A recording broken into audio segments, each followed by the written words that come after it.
Po sa lahat. Narito na naman po kami upang magbahagi sa inyo ng napapanahong ulat tungkol sa implementasyon ng Social Amelioration Program. Sa hapon pong ito, makakasama natin si DSWD Undersecretary Rene Glenn Paje upang magbigay ng pinakahuling impormasyon tungkol sa SAP at sa iba pa pong programa ng departamento. Magandang hapon po, Yusek. Magandang hapon, Irene. At magandang hapon din sa lahat ng nanonood ng ating programa ngayong hapon. Nais po nating ibahagi sa inyo na sa ngayon ay nasa 96% na po ang ating naabot na target para sa ikalawang bugso ng ating Social Amelioration Program. Ayon po sa ikadalawa ng Setyembre na report ay mahigit 82 billion pesos na po na naipamahagi ng DSWD sa pamamagitan ng manual at digital payouts sa halos 13.7 million na pamilya na benepisyaryo ng ating Social Amelioration Program. Kabilang dito ang mahigit 1.3 million na benepisyaryo ng 4Ps, ang halos 6 million na low-income non-4Ps na pamilya, mahigit 3.2 million na mga waitlisted, left out, low-income, non-4Ps na pamilya sa buong kapuluan at mahigit din 1.8 million na mga waitlisted na pamilya mula sa mga ECQ areas. Idagdag pa natin dito ang 169,939 na mga TNV at PUV drivers sa buong bansa at 46,617 na mga drivers mula rin sa ECQ areas. Bukod po sa emergency subsidy, ay patuloy ang DSWD sa implementasyon ng iba't ibang regular na programa nito. Nakapamahagi na po tayo ng pinansyal na tulong sa ilalim ng Assistance to Individuals in Crisis Situation o AICS sa 371,346 na mga kliyente at ang kabuuan po nito ay nagkakahalaga ng higit na 1.6 billion pesos. Kabilang sa mga tulong na ito ang medical, food, transportation at burial assistance at iba pang support services para sa ating mga nangangailangan na kababayan. Samantala, mahigit 2.8 million na ang indigent senior citizens na nakatanggap ng kanilang pension sa ilalim ng Social Pension for Indigent Senior Citizens Program o yung tinatawag nating SOCPEN ng DSWD. Ang kabuuan din po nito ay nagkakahalaga ng mahigit 8.4 billion pesos. Bukod dito, ang DSWD ay patuloy na namamahagi ng family food packs sa mga lokal na pamahalaan upang tulungan silang matugunan ang pansamantalang pangangailangan ng pagkain ng kanilang mga nasasakupan. Sa kasalukuyan ay nakapagpahatid na ang ahensya ng mahigit 1.7 million family food packs at iba pang mga food and non-food items na nagkakahalaga ng mahigit 877 million pesos. Ito po ay naipaabot natin sa mga lokal na pamahalaan sa buong bansa. Samantala, simula noong magkaroon ng 6.6 magnitude na lindol na naramdaman o nanalanta sa ibang bahagi ng Masbate, ang DSWD ay agarang nakapagpadala ng tulong at nagpamahagi ng karagdagang mga food at non-food items sa mga naapektuhang munisipalidad. Ayon sa ulat noong ika-29 ng Agosto, ay mahigit 590,000 pesos worth of assistance ang naipamahagi sa mga munisipalidad ng Kataingan, Palanas, at Pio Corpus. Karagdagan pa dito, namahagi rin ang DSWD sa pamamagitan ng DSWD Field Office 5 ng tagli 5,000 sa 100 pamilya na na pag-alaman na may totally damaged houses. Patuloy rin ang pagsasagawa ng hensya ng Critical Incidents Threat or Stress Debriefing upang mabigyan ng karampatang psychosocial intervention ang mga naapektuhang pamilya. Ang mga ito ang pinakahuling ulat sa mga programang ipinatutupad ng inyong Department of Social Welfare and Development. Maraming salamat po, Yusek Glenn, sa inyo pong ulat. Ngayon naman po, tayo ay nakahanda na sagutin ang ilan po sa mga katanungan. Yusek Glenn, mula po kay Bons Magsambol ng Rappler, when will DSWD finish distributing the second tranche of cash aid? How is the DSWD addressing the issue on LGUs that have not yet done uploading the cash aid funds? Matatapos po ang ating pamamahagi ng second tranche sa loob po ng kasalukuyang buwan. At yung mga benepisyaryo po na natitira at mga kwalipikado ay sinisigurado naman po natin na inyong matatanggap ang inyong benepisyo at ayuda dahil naman ang pondo para sa SAP ay nasa partner financial service providers na po natin. Kaya tuloy-tuloy po ang pamamahagi ng SAP. Noong nakaraang linggo po ay binigyan pa natin ng 1 linggong palugit o dagdag na panahon ang ilang mga LGU upang kumplituhin ang pag-upload ng SAP forms at ang validation ng mga benepisyaryong mayroong kakulangan ng impormasyong isinumite. Ayon po sa ating report, mahigit 59,000 pa ang kinakailangang i-upload ng ating mga LGU, habang mahigit 82,000 naman ang kinakailangan pang i-validate. Patuloy po tayong nakikiusap at umaapila sa ating mga LGUs na agarang aksyonan at isumite ang mga kinakailangang impormasyon ng mga benepisyaryo nang sa gayon ay maproseso na natin ang kanilang mga SAP sa lalong madaling panahon at maibigay na ang kinakailangang tulong ng ating mga kababayan. Maraming salamat po, Yusek Glenn, sa inyo pong kasagutan. Pangalawang katanungan naman po from the Philippine News Agency.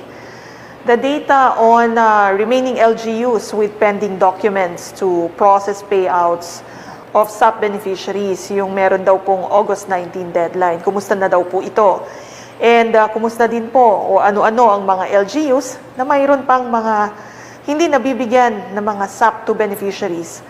At ilan pa daw po ba ang mga beneficiaries na hindi pa po nabibigyan ng bawat rehiyon, Yusek? Tulad po ng nabanggit natin dati, ay mahigit 59,000 pa ang kinakailangang i-upload ng ating mga LGU, habang 82,000 naman ang dapat pa na i-validate. Ang mga LGUs na to ay matatagpuan po sa NCR, Regions 3, 4A, Region 6, at Region 9. Mga katanungan po. Maraming salamat po, Yusek, sa inyo pong kasagutan. Magdako naman po tayo sa pangatlong katanungan mula po sa ating social media account. Yusek, ang tanong po ay waitlisted daw po ang asawa niya, pero nagka-problema po kasi dahil member ng 4Ps ang nanay niya. Bakit daw po ganon? Siyempre, may sarili na rin daw po siyang pamilya, nakabukod daw po ng bahay at malayo sa kanilang nanay. Kahit na piso, hindi daw po nakatikim o hindi daw po sila nakakuha ng ayuda. Ano po ang kasagutan natin dito, Yusek? Ang kalagayan po niya ay dapat nating tignan ng mabuti muna. Siya po ay nakahiwalay sa kanyang pamilya at siya rin po ay makonsidera natin na isang independent na beneficiary na rin. Kung kaya't kasama po sa mga maaring mapabilang sa mga waitlisted beneficiaries ng SAP, ang kanyang pamilya na dati na ring nakatanggap ng benepisyo. Ang pamilyang hindi nakatira sa tahanan ng dating kinabibilangan ng 4-piece household. Kasama rin po ang pamilya na hindi tumanggap ng anumang grant o tulong mula sa 4-piece household na dating kinabibilangan at ang pamilya na kinabibilangan o pamilya na kabilang sa mga pamilyang may mababang kita. Kung halimbawa po ang pamilya na nagpadala ng mensahe na ito ay pasok sa mga kwalipikadong o kwalifikasyon na ito, maaari silang makakuha ng ayuda bilang waitlisted na benepisyaryo. Ang akin pong payo ay makipag-ugnayan din po sila sa field office na nakakasakop sa kanilang lugar upang mabigyan ng linaw ang kanilang mga iba pang katanungan. Maraming salamat po, Yusek Glenn. Uulitin po natin na batay nga po sa Memorandum Circular number 18 ng DSWD, nakasaad po dito yung mga beneficiaries na maaari pong mapabilang sa waitlisted. Kabilang na po yung mga beneficiaries o mga miyembro ng Pantawid Pamilyang Pilipino Program na nasa family roster, ngunit sila ay considered nga po na moved out. Salamat po muli, Yusek Glenn. Susunod po na katanungan. May kakilala daw po siya na nakakuha ng ayuda mula sa ibang ahensya ng gobyerno at hindi po nawalan ng trabaho. Ngunit siya daw po ay na-prioritize para sa second tranche. Ito daw po ba yung tinatawag ng DSWD na masusing verifikasyon? Yusek. Ang DSWD po ay humingi ng tulong sa ating mga lokal na pamahalaan sa pagtukoy ng mga beneficiaryo ng ating Social Amelioration Program. At ang listahan po ay nagmula rin sa ating mga LGUs. At ito ay dumaan sa proseso ng validation upang masigurong karapat-dapat nga ang mga makakatanggap ng ayuda at ito ay walang duplikasyon o hindi po makakatanggap ng mahigit sa isang beses ang bawat benepisyaryo. Kung mayroon po kayong kakilala na hindi kwalipikado, ngunit nakatanggap ng SAP, mangyari lamang po na i-report sa DSWD upang agarang ma-validate ng ahensya at kung mapapatunayan na hindi sila karapat-dapat, ay kailangan nilang ibalik ang halaga o ang ayuda ang kanilang natanggap. Gayon din, maraming maaring masampahan sila ng kasong administratibo o sibil o maaring maging criminal case din at pwede ring matanggal ang posisyon, matanggal sa posisyon ang mga opisyal ng lokal na pamahalaan na napatunayang nagbigay ng ayuda sa mga hindi karapat-dapat na benepisyaryo. Salamat po muli, Yusek Glenn, sa inyo pong kasagutan. Meron rin po tayong mga tanong na nakalap mula sa ating official Facebook account. Ang unang katanungan po dyan, Yusek, mula sa beneficiary na taga Parañaque. Ang Cebuana Parañaque branch daw po o isang payout center ay kumukolekta ng 250 pesos para sa insurance. Ano pong kasagutan natin dito, Yusek? Tinawag na po ang atensyon ng ating financial service provider, ang ating FSP partner sa StarPay hinggil dito sa at pinaalahanan po natin na ang Cebuana Luwiliar branches sa Parañaque ay huwag na dapat kolektahin ang nasabing halaga. Hindi po sila dapat mangolekta ng ganong halaga. At ang insurance ay standard sa mga Cebuana branches, subalit ito ay hindi ipinatutupad para sa mga benepisyaryo ng Social Amelioration Program. Kung may katanungan pa po kayo hinggil dito, ay maaaring makipag-ugnayan sa StarPay hotline at ito po ang kanilang numero 0950-8333-7827. At ang mobile number ay 0950-986-7827, 0921-777-7722, at 0939-600-0020.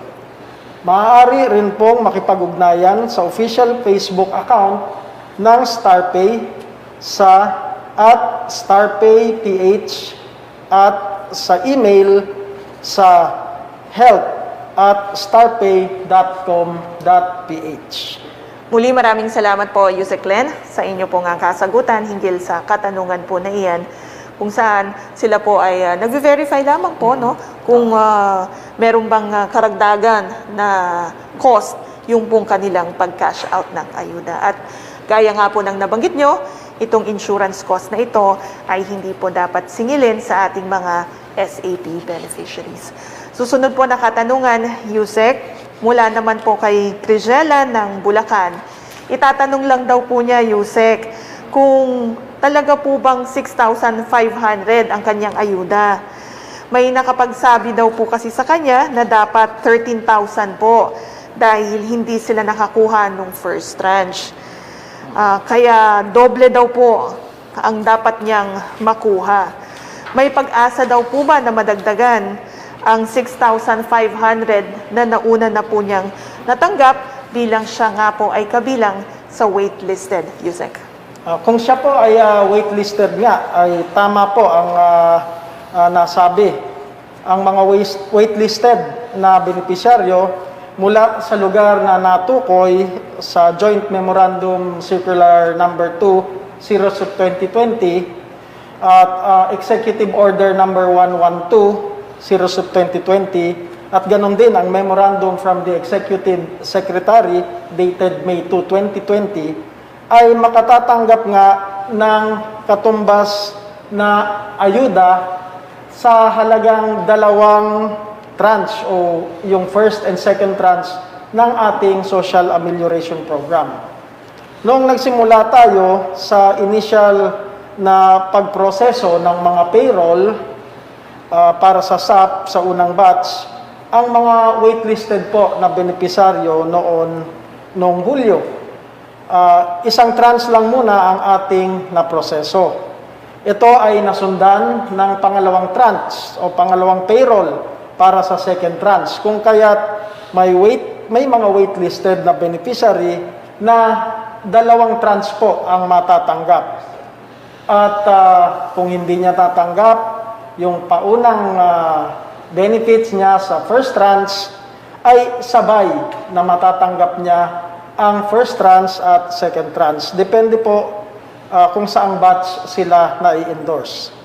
Sa issue naman po ng kliyenteng nagpadala ng mensahe, ay maaari pong nasa initial batch siya o sa initial batch niya na isumite ang payroll, kaya't isang tranche muna ang natanggap niya. Makatatanggap po siya muli ng mensahe kung kailan matatanggap ang second tranche o ang pangalawang yugto ng ayuda. Nais lamang po natin na idagdag na kung ang waitlisted na benepisyaryo ay napag-alamang na duplicates dahil nakatanggap mula sa Department of Agriculture o kaya Department of Labor o iba pang mga ahensyang nagpapatupad din ng SAP, ay hindi na po siya makakatanggap ng karagdagang ayuda. Salamat po, Yusek, sa inyo pong paliwanag. Mahalaga po, no, yung nabanggit ni Yusek na kung siya naman po ay kabilang nakatira sa lugar na kabilang sa mga ECQ areas, 2 buwan ang equivalent to 2 months ang tatanggapin nila. Hintayin na lamang po yung pong karagdagan. Provided again, gaya nga po ng nabanggit ni Yusek, na siya po ay hindi duplicate. Maraming salamat po muli, Yusek. Susunod po na katanungan. Mula naman po sa isang beneficiary sa Region 4A.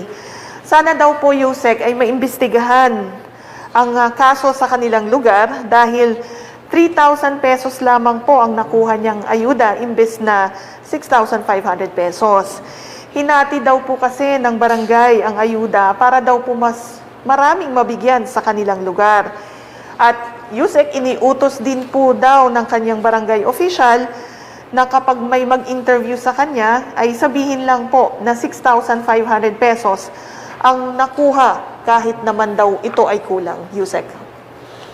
Hindi po maaaring ganon ang gawin, hindi maaaring hatiin ang halaga ng SAP. At yan po ay ayon sa batas. Ang ayuda po ay nakalaan para sa isang pamilya. Kung ano po ang halaga ng dapat na matanggap ng isang benepisyaryo, ay hindi po ito dapat mabawasan. Hinihikayat po namin na ang nagpahatid ng mensahe na ito ay makipag-ugnayan sa DSWD at ipahatid po ito sa ating grievance hotline. Ang inyo pong pangalan at iba pang detalye ay pakisabi lamang po upang agaran naming ma-verify ang inyong concern. At makipagtulungan din po tayo, makikipagtulungan din po kami sa CIDG. At kung mapatunayan na may katotohanan ang aligasyon, ay may katumbas po na parusa ang barangay official na inyong tinutukoy.